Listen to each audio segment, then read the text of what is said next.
जय श्री कृष्ण। हर बोले हरि ओम नमः शिवाय।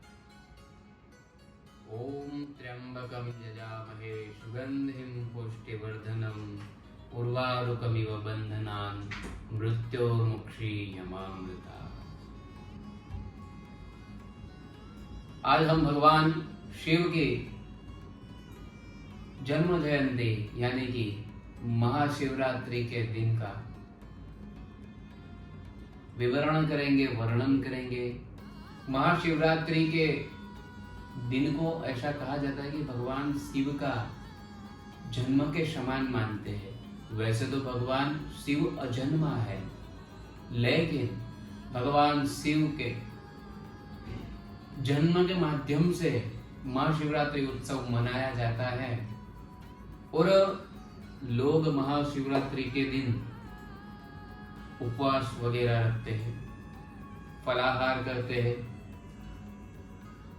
और भगवान शिव की आराधना करते हैं। यह महाशिवरात्रि माघ मास के कृष्ण पक्ष की चतुर्दशी के दिन आते हैं।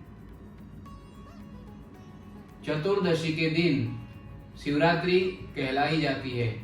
माघ मास कृष्ण पक्ष और चतुर्दशी का दिन महाशिवरात्रि का दिन कहलाया जाता है।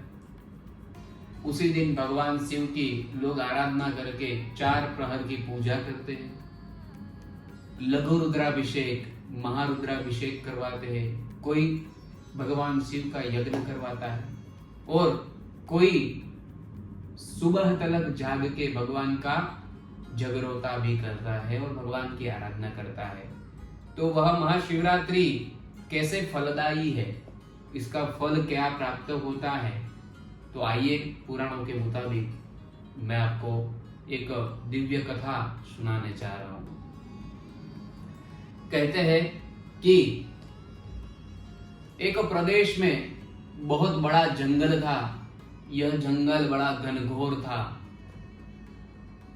यह जंगल के अंदर एक बड़ा सा तालाब था और वही तालाब के पास ठीक किनारे पे एक बिल्व पत्र का पेड़ था। यह बिल्व पत्र का वृक्ष जो है, उसके पत्ते जो है भगवान शिव को बहुत प्रिय है। भगवान शिव की पूजा जो है वह बिल्व पत्र के पत्तों से ही होती है। यह जंगल के अंदर तालाब के बाजू में एक बिल्व पत्र का वृक्ष था और वहीं ठीक बिल्व पत्र के वृक्ष के नीचे एक पुराना भगवान का महाशिवलिंग था। एक दिन यह जंगल के अंदर एक शिकारी शिकार करने के लिए आया। शिकारी सुबह से शाम हो गई, भूखा प्यासा शिकार करता है, लेकिन उसको एक भी शिकार मिला नहीं। और जिस दिन यह शिकारी शिकार करने के लिए आया था, उसी दिन माघ मास के कृष्ण पक्ष की चतुर्दशी का दिन यानी कि महाशिवरात्रि का दिन था। इसीलिए वहां से जंगल से गुजरते हुए जो लोग थे, जो यात्री थे, वह सबको ओम नमः शिवाय बोलते थे, भगवान शिव का नाम बोलते थे। तभी वह शिकारी भी लोगों को देखकर ओम नमः शिवाय बोलने लग गया। और भूखा प्यासा, अब शाम हो गई थी, एक भी शिकार मिला नहीं था, तो बिल्व पत्र के वृक्ष के ऊपर चढ़ गया और वहीं पे बैठ गया। डाली के ऊपर यह शिकारी बैठा था, राह देख रहा था कि कब मुझे शिकार मिले और मेरा परिवार सब भूखा पड़ा है, मैं शिकार ढूंढ के लेके जाऊं और मेरा परिवार का पेट भरूं, ऐसा सोच रहा था। उतने में ही रात हो गई। रात होते होते अभी एक हिरन तालाब के वहां पे पानी पीने के लिए आया। हिरन पानी पी रहा था, तभी यह शिकारी जो है बैठे बैठे कंटाल गया था, तो वहीं पे पत्ते जो बिल्व पत्र के जो पत्ते थे उसी को तोड़ तोड़ के नीचे गिरा रहा था। बहुत ज्यादा पत्ते तो उसने गिरा चुका था। तभी हिरण आया तो तभी उसको शिकार करने में एक डाली बीच में आ रही थी, वही डाली के पत्ते भी तोड़ तोड़ के नीचे डालने लग गया। हिरण यह शिकारी की नजर में आया। शिकारी तुरंत ही एक तीर उठाकर हिरण के समक्ष तानने लग गया।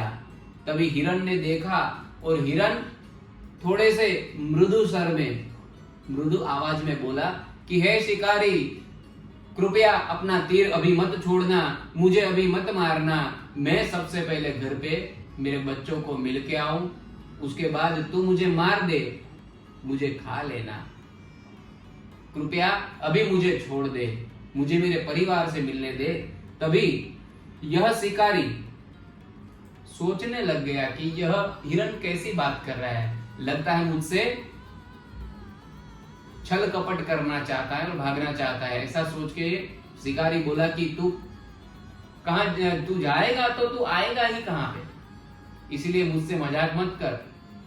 तभी हिरण शिकारी को विश्वास दिलाता है कि सुबह होते ही मैं आपके पास आ जाऊंगा, तभी मुझे मार देना।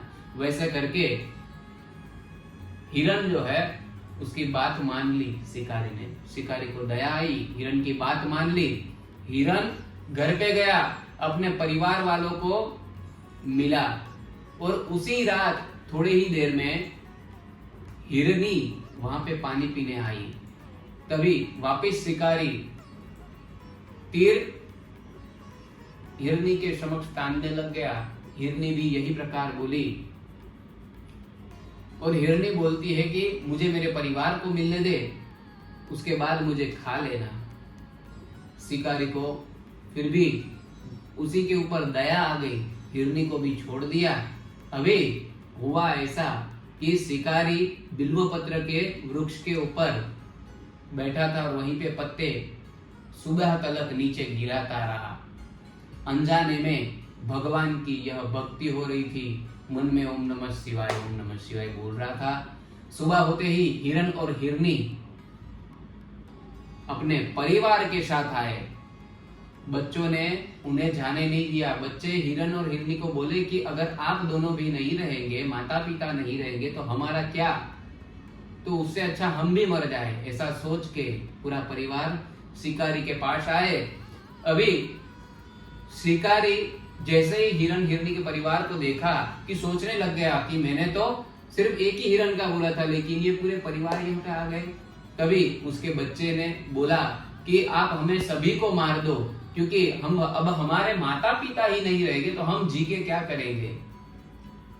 ऐसा बच्चों का जो भी बोलना था, यह सुनकर शिकारी मन में अफसोस करने लग गया, रोने लग गया, मन में ही मन रोने लग गया।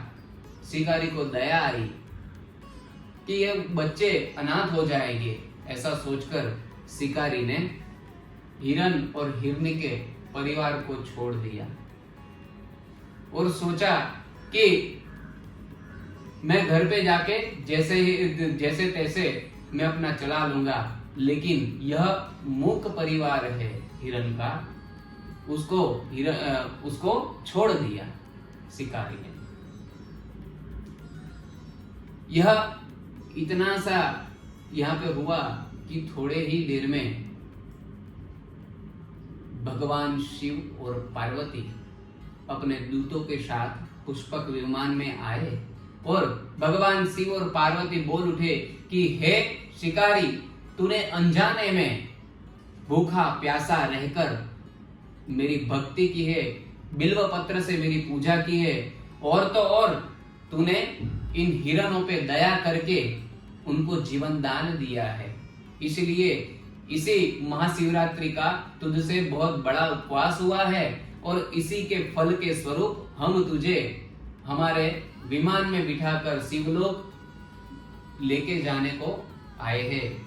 तभी शिकारी ने यही सुनकर भगवान को नमस्कार किया और वह शिकारी के साथ, शिकारी के पुण्य के द्वारा वह हिरण भी हिरण की योनि में से छूट गए और उनको भी भगवान शिव और पार्वती शिकारी के साथ पुष्पक विमान में बिठाकर शिवलोक में लेके गए।